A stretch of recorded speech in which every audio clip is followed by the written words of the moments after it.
Hello, everyone. Hello, listeners, and welcome to the Best Boss Bootcamp podcast. This is Danny Ceballos with Unleashed Consulting, and I am delighted to have a chance to talk with a colleague and friend that I've known for quite some time now, quite some time now, Doni Landefeld. So I'm going to tell you a little bit about Doni, but Doni, welcome. We're so excited to have you here. Yeah, thank you, Danny. I'm excited too. That's awesome. So let me tell you a little bit about Doni, and then we'll go into some Q&A. So Doni serves mid-level through senior business leaders up to up-level their skills and performance. She leveraged former leadership roles in academia to create Metamorphosis coaching and consulting. Specialty areas include leadership, communication, emotional intelligence, and mental resilience. She was also board president of 10 years for her local symphony, sits on the education committee of her local chamber, and is co-founder and planner of a large arts festival that funds college scholarships and musical outreach. Her education ranges from a BS in music education up to a PhD in organizational psychology. We love that.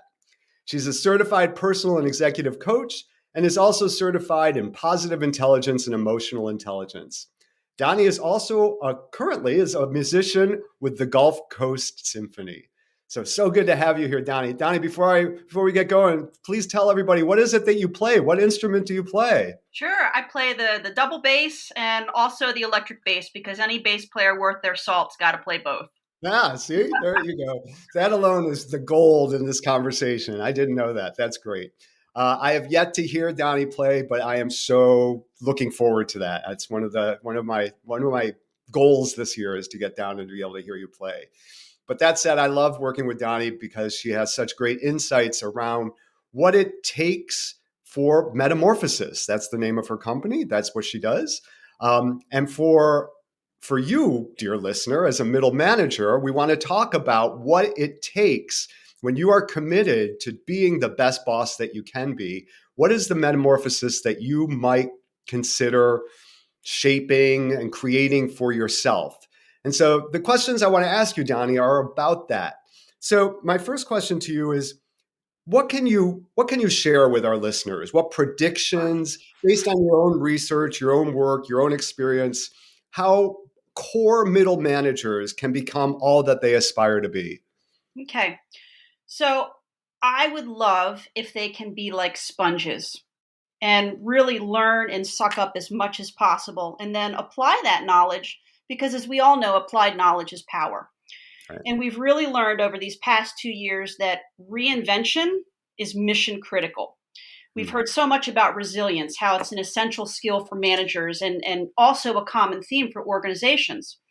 And we know a lot of middle managers get promoted because of either their technical knowledge or their subject matter experience.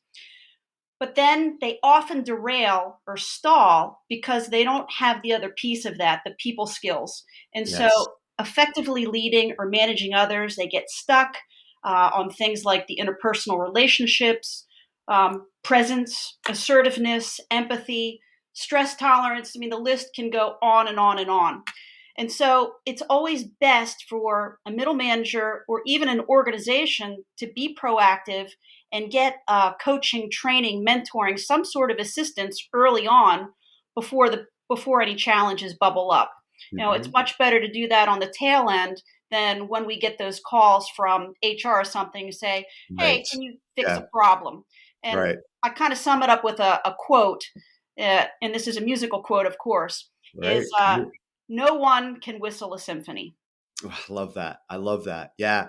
You know, as you and I were talking right before the podcast, I said you were talking about how as folks advance in their careers, and not all middle managers, right? Not all of my listeners want to advance, but those that do want to really recognize that it gets lonelier and lonelier the further up you go in an organization. So with that, I'm wondering, can you tell us a little bit about, well, so what would that symphony, if I don't want to whistle alone, who would I turn to? What kind of support can I create right now so that the best defense is a good offense? Right. Well, and you summed it up perfectly. I couldn't agree more. It is definitely lonely at the top. And it can even be lonely when we're ascending to that top. Yes, exactly. But to just have that support, that strategic thinking partner, some sort of sounding board to have. Mm-hmm. We can't always understand our perception, how we're coming across objectively. It's really difficult to be objective of everything we do. So to have someone else, whether it's your immediate supervisor or a trusted advisor or maybe a coach, but I think of it also from the perspective of us in our businesses. And we don't go it alone either. Yeah. We've got our accountants, we've got our attorneys, we've got virtual assistants, IT. Whenever something becomes difficult and our progress is stunted, it's because there's some sort of gap. We're missing out on something. Mm-hmm. So, Mm-hmm. this is Mm-hmm. when having someone else on the sidelines can help really bring out the expertise Mm-hmm. in the professional. Otherwise, Mm-hmm. we're just kind of spinning our wheels. So it's a combination of having that strategic thinking partner. And then I think the other piece of it is to be really open and willing to solicit feedback. Yes, Because love how that. can we know, how can we grow unless we're getting the whole snapshot? It's kind of like that. I like to use the expression the spinach in the teeth. Yeah, And yeah. if you have a salad, you got spinach stuck in your teeth, you don't want to go into a meeting or something where you've met someone for the first time, and you want that objective voice to look out for Mm. you and say, "Hey, let's have you become your best." Yeah, It's yeah. a partnership. Yeah, I think that's tough. I actually think that's really tough to ask somebody to be the spinach in the teeth watcher. Hmm. I think there's that I think you're speaking to kind of a lesson in humility too. So if I'm in an organization, I'm aspiring to move up in that organization. I want to further develop myself as a middle manager and move into a senior and executive role. In some ways, I'm wondering how you feel about this. I need to get past myself. I need to get over myself Oh and yeah, to start really looking for and soliciting, and I think it's not even just one person. It's our own personal board of directors that love we that. can, right? Yeah, that's in our head. That's one thing. We have our own board of directors. Those are all our voices in our head. But externally, can you find a trusted mentor, a coach, a family member, a good friend that can give you that honest Mhm. feedback, that honest spinach in the teeth feedback? Would you agree?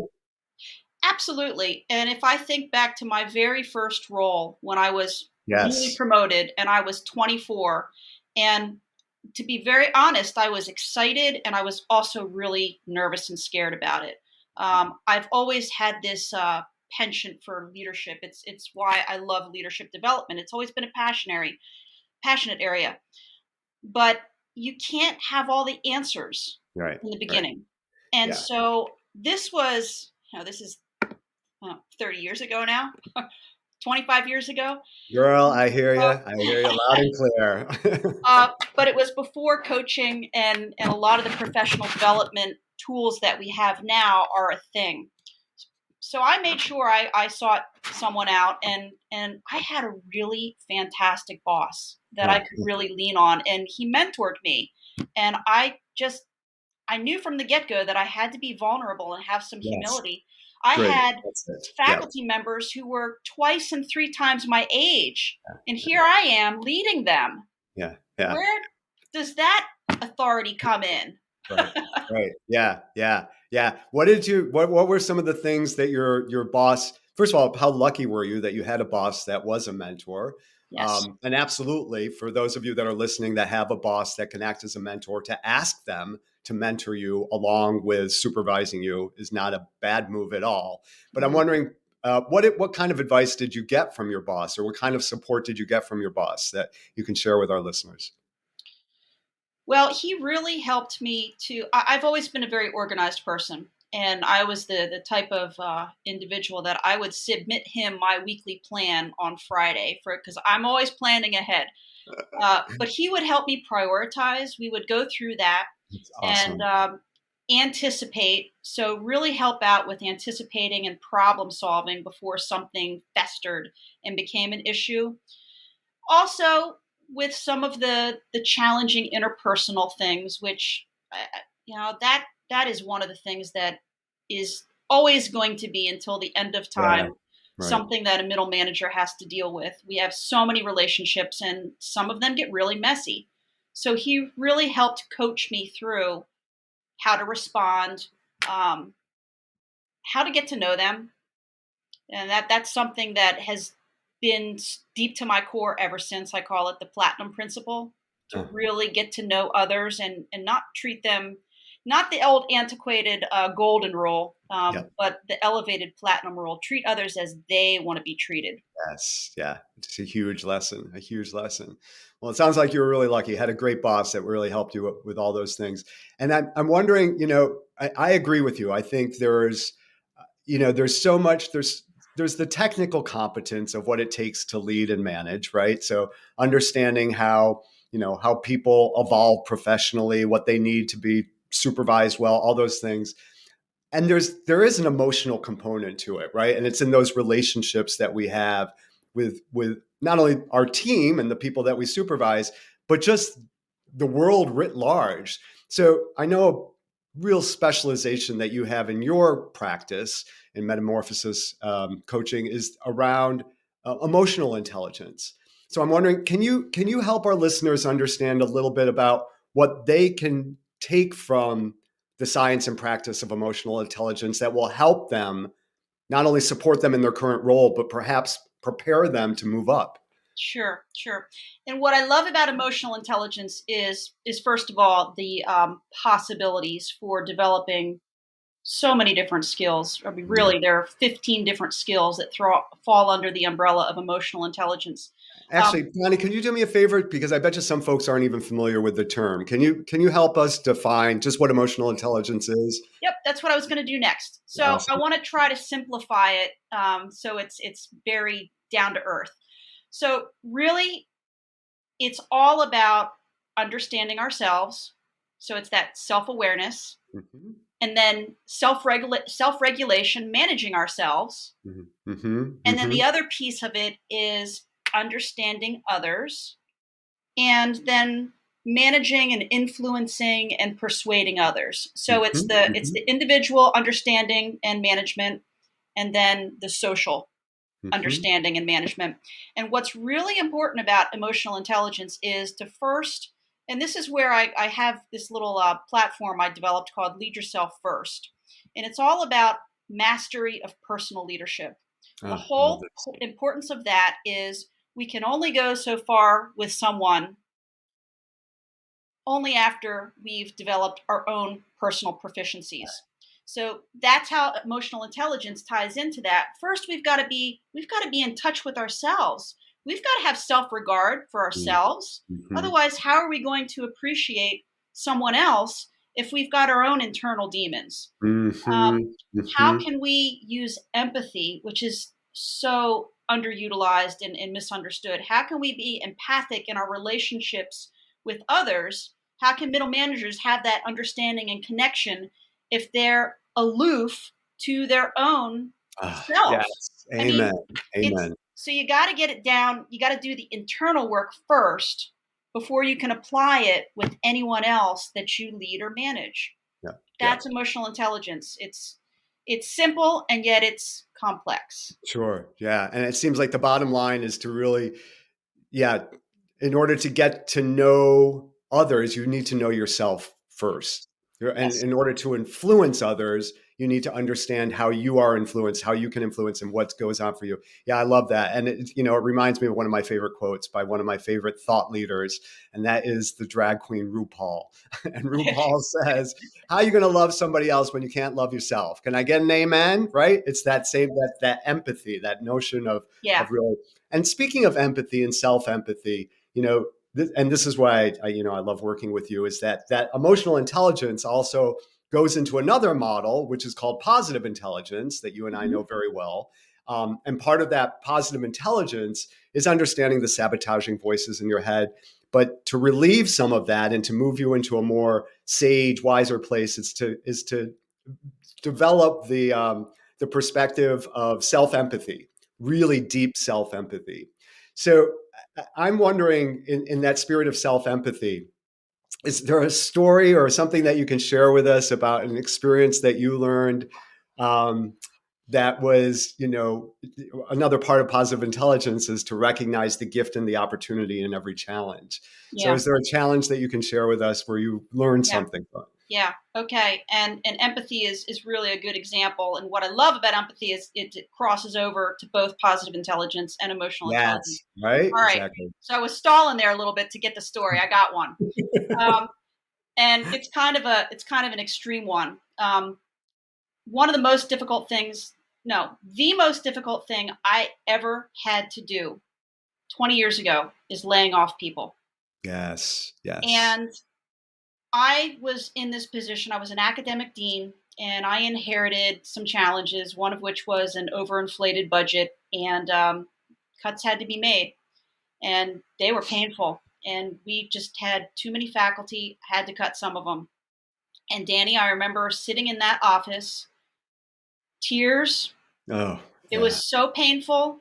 It is the worst thing I have ever experienced, other than when you lose a loved one. It's kind of on that same level. And the opportunity was the growth opportunity for empathy, to be able to connect with someone so deeply. And this is where empathy can be confused. It's sharing something with somebody. Mm-hmm, You're not mm-hmm. It's not sympathy where you're feeling sorry. It's sharing with someone. And to go through that together, I realized that empathy was one of the most important skill sets that a manager has got to have. Mm-hmm, mm-hmm. And That's I'll never forget it.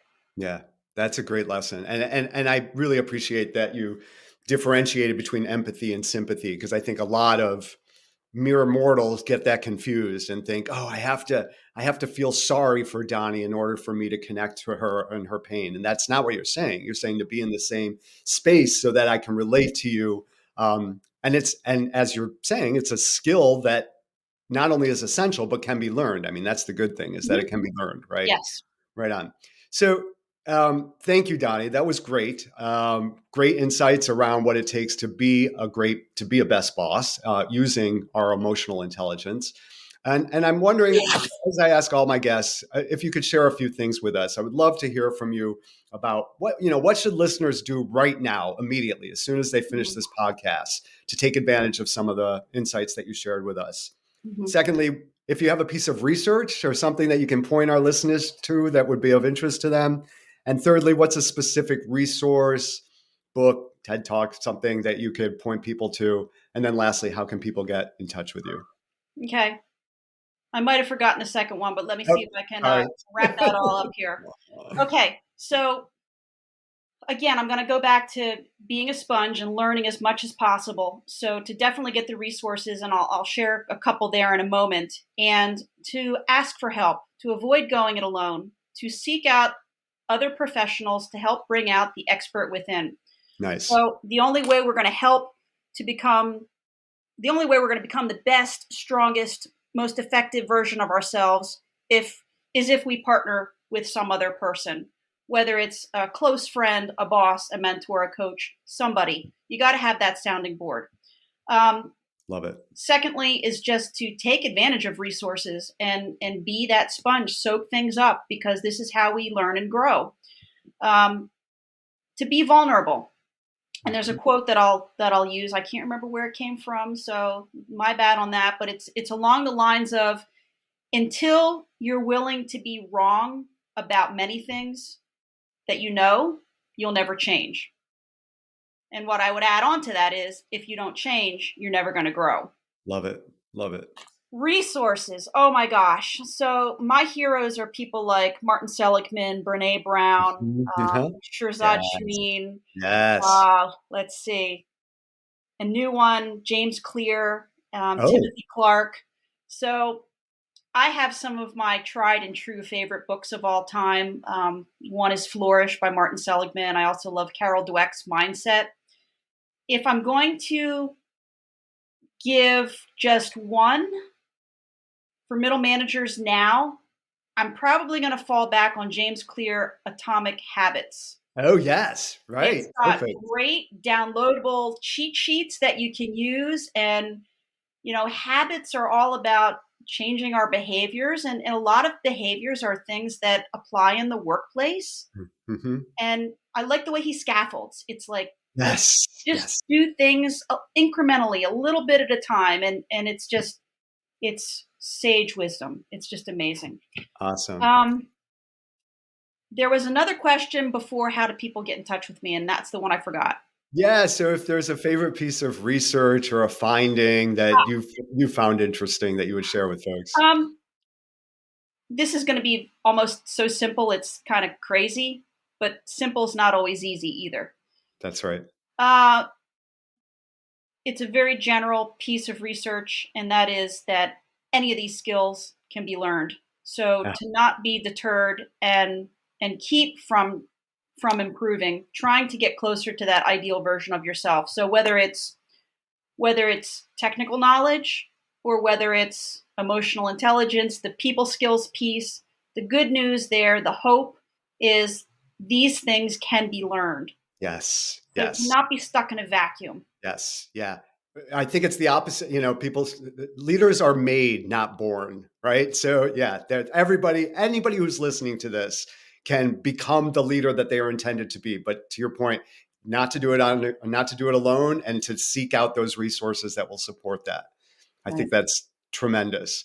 So Doni, tell us how can folks best find you if they want to connect with you? All right. So 12 years ago, when I started my business, it seemed like a great idea to have my name and my whole business name as the domain. Yes. And now we know with all these great things that's short and being able to spell things.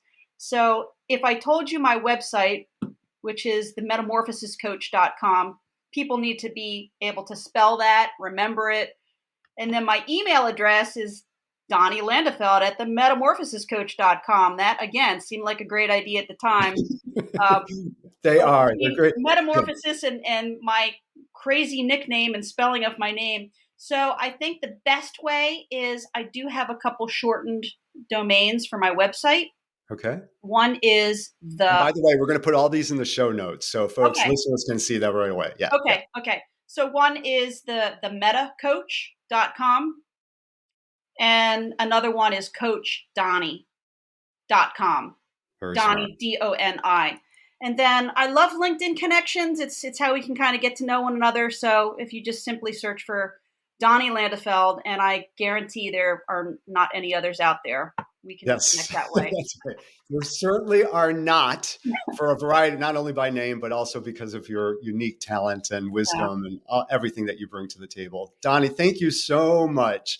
This has been a really great conversation. I know our listeners gained something from it about their own metamorphosis, their own middle management metamorphosis. And I just, again, thank you so much. My pleasure, Danny. Anytime. Let's do it again. Great. And thank you, dear listener, for tuning in. This is Danny Ceballos with Unleashed Consulting and the Best Boss Bootcamp podcast, and we'll see you next time. Bye now.